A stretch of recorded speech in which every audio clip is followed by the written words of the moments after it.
Hello ជំរាបសួរថ្ងៃនេះខ្ញុំសូមធ្វើការអានស្លឹកបៀជូនដល់អ្នកការឆ្នាំវកនៅក្នុងខែ2ឆ្នាំ2026តើទទួលបានអ្វីជួបអ្វី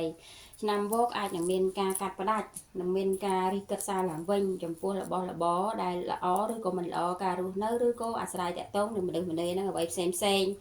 ខ្ញុំបានអានធัวតិចតិចជូនទេមិនអានបានអឺអត់អន់បានទេបើចង់តំណាក់តំណងចូលឲ្យចង់ឲ្យខ្ញុំអានអត់អន់សូមជួយតំណាក់តំណងមកខ្ញុំនឹងអានអត់អន់ជូននេះខ្ញុំគាត់ថតជាវីដេអូអានធូរឲ្យទេណាក្នុងខែនីមួយឆ្នាំចាំ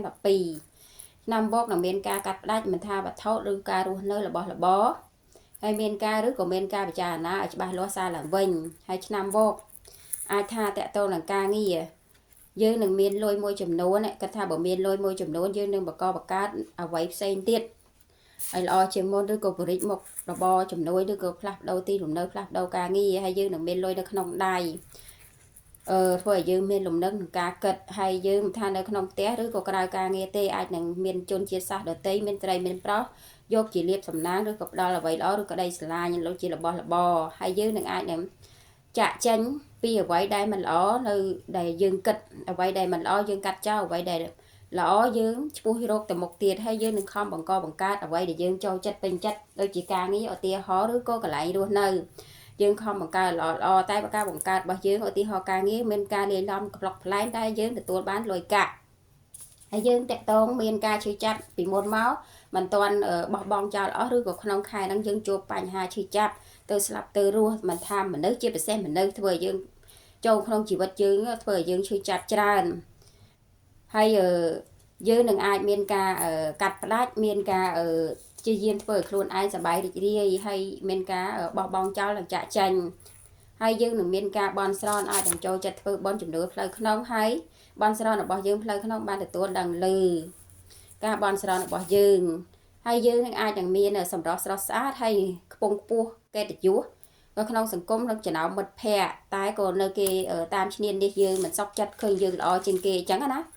ហើយយើងនឹងមានការសប្បាយរីករាយជួបជុំមិត្តភ័ក្តិឬក៏ជប់លៀងឬមានកម្មវិធីអ្វីមួយឬក៏មានការណាត់ជួបអ្នកខ្លះអាចនឹងមានគូស្នេហ៍ណាត់ជួបមានអ្នកដែលស្រឡាញ់ចូលចិត្តណាត់ជួបថាប្រុសថាស្រីអាចនឹងមានប្រុសថាប្រុសអាចមានស្រីថាភេទទីប្រមាណអត់ប្រកាន់ភេទអត់ប្រកាន់វ័យអត់ប្រកាន់អាយុទេណានឹងមានការណាត់ជួបមានក្តីស្រឡាញ់ស្តីស្នេហាចូលឬក៏លុយលៀបសំណាងទ្រព្យសម្បត្តិហើយយើងមានការចង់ដើរចេញពីកន្លែងដែលល្អចេញពីកន្លែងល្អទៅកន្លែងមួយទៀតតែយើងគិតថាបើចេញពីកន្លែងហ្នឹងល្អហើយយើងធ្លាប់ស្គាល់កន្លែងហ្នឹងល្អហើយគិតថាកន្លែងហ្នឹងល្អយើងចង់ចេញទៅមុខទៀតតើដំណើរជីវិតយើងមើលឃើញទៅថ្ងៃមុខដែរអត់ពេលដែលយើងដើរចេញឥឡូវយើងគិតថាបើខ្ញុំយល់កន្លែងហ្នឹងល្អហើយបើខ្ញុំដើរចេញទៀតខ្លាចទៅដើរចេញទៅវាអត់ជួបល្អដូចអាហ្នឹងណាខ្លាចអត់ជួបល្អដោយកន្លែងហ្នឹងមិនថាមនុស្សឬក៏ផ្ទះសម្បែងឬក៏របស់ឬក៏មនុស្សយើងខ្សែគប់ឬស្គាល់បើយើងបោះបង់កន្លែងហ្នឹងដែលយើងយល់ថាល្អហើយទៅដើរទៅមុខទៀតខែលើជួបល្អខ្លាចក្រែងមានអារម្មណ៍ថាខ្លាចក្រែងចេញទៅវាជួបលើសដើរឬក៏ជួបមិនល្អជាងហ្នឹងណាដល់ហើយយើងនៅតែបានត្រូវបោះចង្ហេនតែអត់ទាន់ចេញទេនៅគិតហើយនៅឈរសិញ្ចិនគិតអញ្ចឹងវាខ្លាចទៅខ្លាចមិនល្អដូចកន្លែងហ្នឹងឬក៏មនុស្សហ្នឹងហើយយើងនឹងអាចមានលុយកាក់ចាត់ចែងតែហត់នឿយនឹងចាត់ចែងចំពោះលុយកាក់ហើយយើងនឹងមានការរាវរកអ្វីដែលល្អចំពោះជីវិតឲ្យអ្វីដែលយើងនឹងខំរាវរកអ្វីដែលល្អឲ្យចូលក្នុងជីវិតហើយចង់បញ្ចប់តែការធ្វើដំណើររបស់យើងទាំងងងឹតមើលអ្វីមិនឃើញទេដែលនៅខំប្រឹងធ្វើដំណើរតទៅមុខតស៊ូក្នុងជីវិតដើម្បីឲ្យបានអ្វីល្អតាមការប្រាថ្នាការចង់បានហើយក្នុងខែ2អាចថាអ្នកខ្លះអាចមានការរៀបការភ្ជាប់ពាក្យមានស្នេហាចូលប្រុសស្រីភេទទីប្រមាណទេវ័យអត់ប្រកាន់វ័យអ្នកខ្លះមានដំណើរកំសាន្តជាលក្ខណៈក្រុមគ្រួសារទៅកន្លែងណាទំនើបហើយមានការរីករាយសប្បាយមានទំនើបស៊ីវិល័យហើយសប្បាយរីករាយមានដំណើរកំសាន្តឬក៏មានកម្មវិធីឬក៏អាចថាមានណាត់គូស្នេហ៍ដៃគូដែលយើងស្រឡាញ់ហ្នឹងមានការដើរលេងហើយយើងមិនមានការជ្រើសរើសហើយ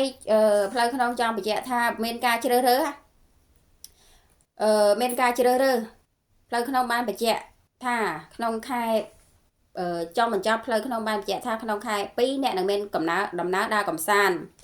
ជាមួយអ្នកដែលយើងស្រឡាញ់ចូលចិត្តឬក៏លក្ខណៈក្រុមគ្រួសារឬក៏អាចរៀបការមានកម្មវិធីអ្វីមួយដែលផ្ដល់ឲ្យយើងជាលៀបសំណាងជាក្តីសប្បាយរីករាយមិនចំពោះលុយទេឬដែលថាដំណើរកំសាន្តធ្វើឲ្យយើងសប្បាយរីករាយចំពោះអ្នកដែលយើងស្រឡាញ់ចូលចិត្តឬជាក្រុមគ្រួសារឬគូស្នេហ៍ឬអាចមានកម្មវិធីចូលស្ដីដណ្ដឹងរៀបការឬអ្វីផ្សេងដែលយើងសប្បាយរីករាយហើយយើងមានការជ្រើសរើសផ្លូវក្នុងសូមប្រាប់អ្នកដែលកើតឆ្នាំពុកនេះថាប្រយ័ត្នការជ្រើសរើសរបស់យើង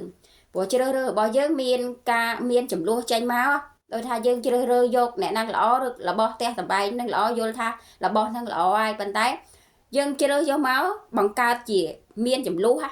មិនថាក្តីស្នេហាក្តីស្រឡាញ់ផ្ទះសម្បែងមិត្តភ័ក្តិរួមការងារក្នុងការងារឬកន្លែងការងារចំនួនជួញដោយអ្វីទេលុយកាក់ក៏ដោយប្រយ័ត្នរបស់ដែលយើងជ្រើសរើសយកមកយល់ថាល្អហើយតែបង្កើតជាចំនួនឲ្យយើងណាគឺមានចំនួនធំអញ្ចឹងសូមប្រុងប្រយ័ត្នចំពោះនៃការឆ្នាំបោកអញ្ចឹងឆ្នាំបោកតំណាងនៃលេខសំណាងនៅក្នុងខែ2មានលេខ50 58